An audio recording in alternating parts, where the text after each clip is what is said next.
नवरात्रि की 9 रातें, एक देवी की ताकत और एक छोटी लड़की की सीख। क्या आप तैयार हैं इस कहानी को जानने के लिए?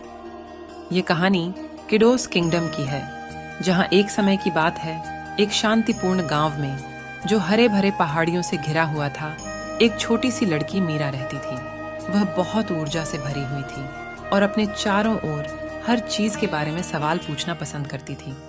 एक दिन जब नवरात्रि का त्योहार पास आ रहा था, मीरा को यह जानने की जिज्ञासा हुई कि यह उत्सव इतना खास क्यों होता है।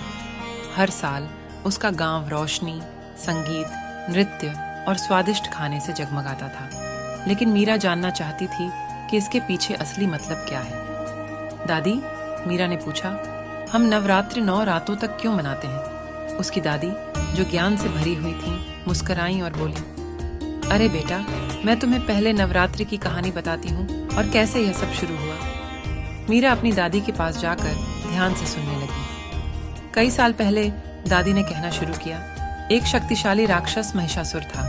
वह बहुत बलशाली था और अपने रूप को बदलने की क्षमता रखता था। वह स्वर्ग को जीतना चाहता था और संसार पर शासन करना चाहता था। उसकी ताकत इतनी थी कि कोई भी उसे रोक नहीं सकता था और उसने देवताओं और देवियों को बहुत परेशानी में डाल दिया था। मीरा की आंखें फैल गईं। क्या देवताओं ने उससे लड़ा नहीं?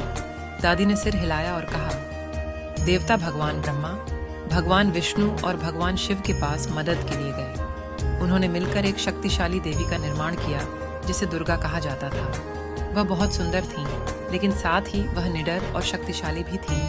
उनके 10 हाथ थे और हर हाथ में एक अलग हथियार था और वह एक शेर पर सवार थे। मीरा ने चौंक कर पूछा, शेर? कितना रोमांचक। दादी हंसी और बोली, हाँ, दुर्गा ने महिषासुर से 9 दिनों और रातों तक लड़ाई की। हर दिन वह और भी शक्तिशाली होती गईं और हर युद्ध में उन्होंने दुनिया को बुराई से बचाया। ये संघर्ष लंबा था, लेकिन 10वें दिन दुर्गा ने महिषासुर को हराकर शांति स्थापित की। वाह, तो क्या यही कारण है कि हम नवरात्रि 9 रातों तक मनाते हैं? मीरा ने पूछा। बिल्कुल, दादी ने आंखों में चमक के साथ कहा।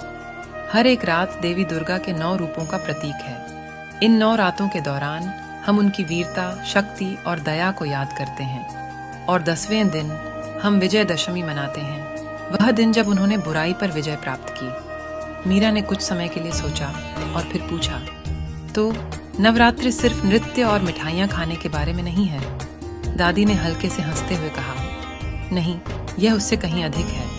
नवरात्रि हमें सिखाती है कि हमें बहादुर, मजबूत और दयालु बनना चाहिए, जैसे देवी दुर्गा।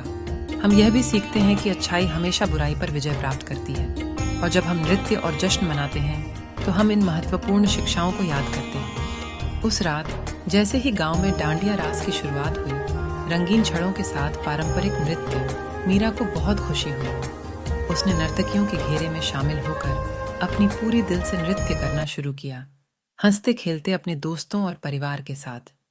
संगीत से हवा भर गई और हर किसी के चेहरे पर खुशी की झलक थी। मीरा ने दिल से नृत्य किया और देवी के दिए गए पाठों के बारे में सोचते हुए बहादुरी, शक्ति और दया। उसने महसूस किया कि नवरात्रि सिर्फ एक त्योहार नहीं था, बल्कि यह एक याद दिलाने वाला अवसर था कि हम सभी अपने तरीके से नायक बन सकते हैं। और उस साल के बाद मीरा ने नवरात्रि को पूरे दिल से मनाया, दुनिया का सामना करने के लिए तैयार, ठीक वैसे जैसे देवी दुर्गा।